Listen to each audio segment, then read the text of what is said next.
नमस्कार। आज आपको मो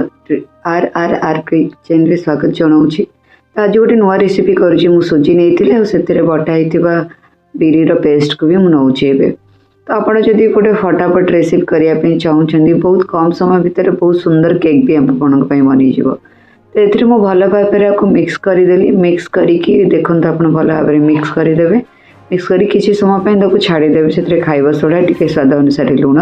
आप चीनी पकई पारे आपन को जी मीठा दरकार से हिसाब से चीनी पकई पारे टूटी फ्रुटी किसी आप चाहिए से मुझे खाइबा सोडा टी पकई तो आपण मैंने सहित ड्राई फ्रूट्स चेरी जहाँ भी आप आड करने चाहते देन टी आप हल्का सा पकई पारे गुजराती तो आर फ्लेवर्स गोटे अलग थी तो आम ए कौन करुचे ना गोटे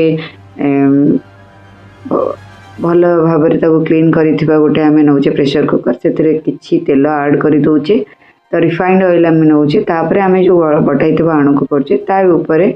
मो ड्राई फ्रूट्स किसी आड कर दौची तो ताकू आम तार हुईसेल बाहर करके किसी समय रखीदबा तापर सी 10-15 मिनट पूरा हल्का मीडियम फ्लेम रे रखीदे देखो केते सुंदर केक बनीगला तो यहीटा फटाफट रेसिपी हो तो जदि भल लगी था निश्चित लाइक शेयर सब्सक्राइब करने को भूलें नहीं। Thank you.